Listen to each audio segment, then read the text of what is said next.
Magluluto po tayo ng sinigang na bangus at hipon. Ipakulo na po ako. Tapos lagyan na po natin yung mga rekado na kamatis, luya at sibuyas. Ayan, nilagay ko na po yung mga rekado. Pakulin lang po natin mabuti. Tapos sunod na po natin yung isdang bangus at hipon. Tapos takpan po natin. Mga ilang minuto po ay sunod na po natin yung isda. Yan, kulong-kulo na po. Buksan na po natin. Yan, nilagay ko na po yung isdang bangus at hipon. Sunod na rin po natin yung lagay na rin po natin itong labanos. Ayan na po yung labanos.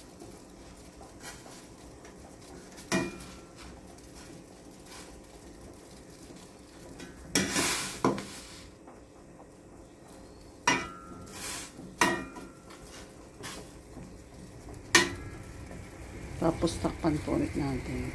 Ayan po. Ayan, buksan na po natin. Lagyan na po natin ng paminta.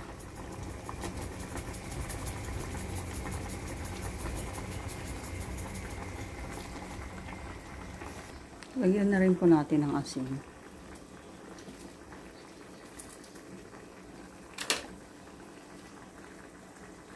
Tapos lagyan na rin po natin ng betchin.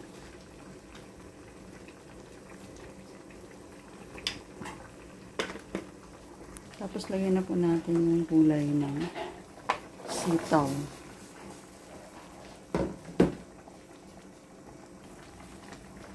Tapos lagyan na rin po natin yung okra at saka siling haba. Sabayin na rin po natin yung kangkong. Tapos takpan po natin ulit. Para maluto kaagad.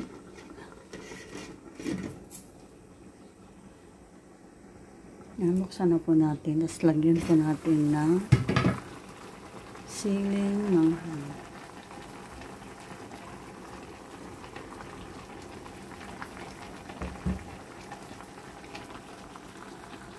Yan na po yung siling manghang.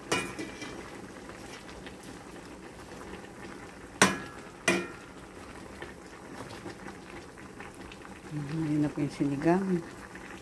Tapos yung last, lagay po natin yung sinigang mix.